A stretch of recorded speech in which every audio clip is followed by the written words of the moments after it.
राहुल गांधी जी के लिए काफ़ी सारे लोग बोल चुके हैं कि आप रेस्ट ले लीजिए, अब आपका पॉलिटिकल करियर ऑलमोस्ट खत्म हो गया है। भले आप माने ना माने, लेकिन आपका पॉलिटिकल करियर खत्म हो चुका है।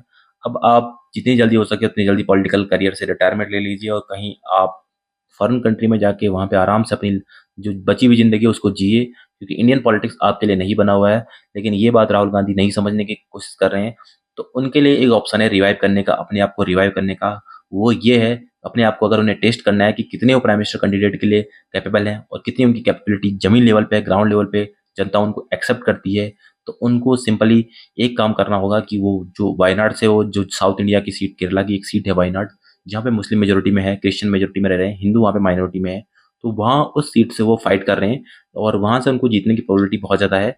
लेकिन अगर उनको अपने आप को टेस्ट करना है तो यूपी, जहाँ अमेठी में जो उनकी गढ़ रहा है, जहाँ से उनका पारिवारिक जो सीट रही है, बहुत लंबे टाइम से अमेठी जो है गांधी परिवार की सीट रही है, तो उनको वापस से वहां पे आके 2024 का इलेक्शन अमेठी से लड़ना चाहिए और अमेठी से अपने आप को प्रूव करना चाहिए, जीतना चाहिए।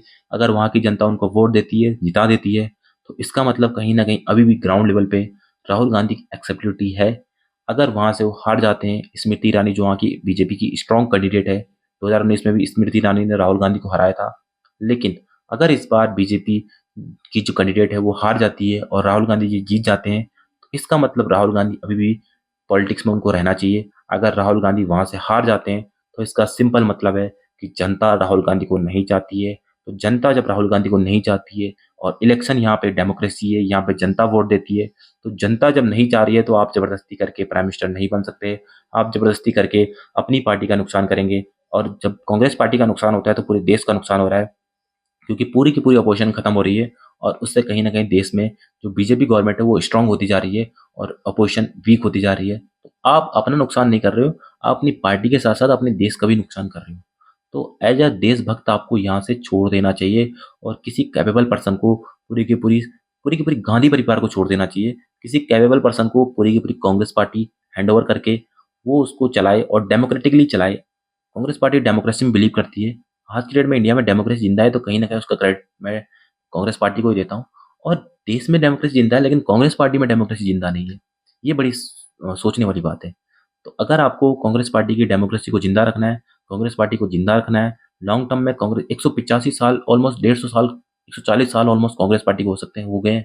1985 में कांग्रेस पार्टी का फॉर्मेशन किया गया था, 1985 में, तो सॉरी 1885 में।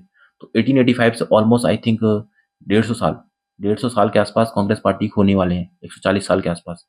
और आप इतनी बड़ी पार्टी को खत्म करने पे तुले हुए हो, तो उसका क्रेडिट सीधे के सीधे राहुल गांधी को जाता है।